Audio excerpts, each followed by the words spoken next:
నమస్తే. Welcome to Telugu facts. జాబిలిపై భారీ గుహలు, సొరంగాలు, భవిష్యత్తులో వాటిలోనే మానవ నివాసాలు. తొలిసారి 1969లో చంద్రమండలంపై మానవుడు అడుగుపెట్టాడు. నాసాకు చెందిన నీల్ ఆర్మ్‌స్ట్రాంగ్, ఆల్-2 అపోలో 11 వ్యోమనౌక సహాయంతో అక్కడకు చేరుకుని కొద్దిసేపు నడిచారు. చంద్రుడిపై పరిశోధనల్లో ఇదో అతిపెద్ద విజయం. మరోసారి జాబిలిపై మానవ సహిత యాత్రలకు ప్రణాళికలు రచిస్తున్నారు.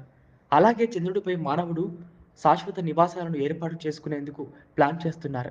అన్నీ అనుకున్నట్లు జరిగితే కొన్నేళ్లలో ఇది సాకారం అవుతుంది. కానీ అక్కడ నిర్మాణం అంతా ఆషామాషీ కాదు.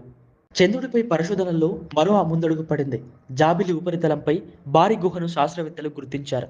ఒకింత పెద్దగానే ఉన్నట్లు భావిస్తున్న ఈ గుహలోకి జాబిలిపై అత్యంత లోతైన బిలం నుంచి ప్రవేశ మార్గం ఉన్నట్లు పేర్కొన్నారు.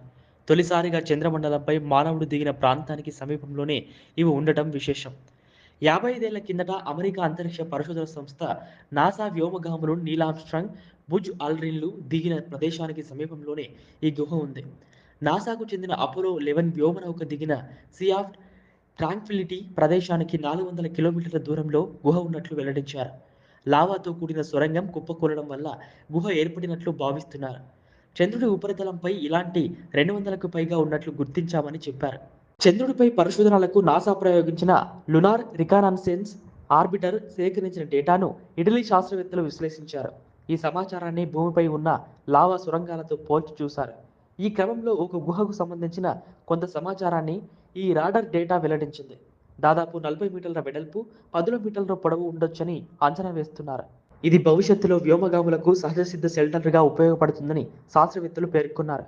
విశ్వంలోని ప్రమాదకరమైన కాస్మిక్ కిరణాలు, సౌర రేడియోధార్మికత, చిన్నపాటి ఉల్కల నుంచి ఇవి రక్షిస్తాయని తెలిపారు.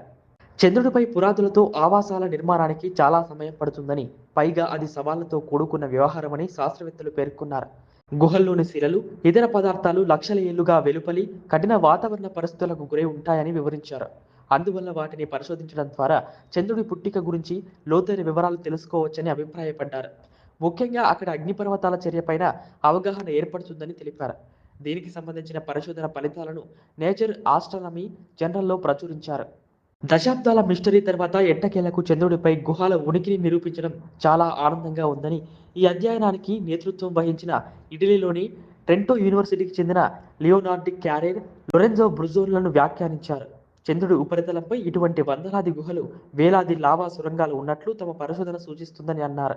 భవిష్యత్తులో దక్షిణ ధృవం సహా చంద్రుడిపై పరిశోధనలకు నాసా పలు మిషన్ల కోసం ప్రణాళికలు వేస్తుంది. ఈ ఆవిష్కరణ కొత్త పరిశోధనలకు మార్గదర్శకం చేస్తుందని పేర్కొన్నారు. క్రెటర్స్‌తో ఘనీభవించిన నీటి వనరులు ఉన్నట్లు భావించే దక్షిణ ధృవంలోనూ ఇలాంటి గుహ నిర్మాణాలు ఉంటాయని భావిస్తున్నారు.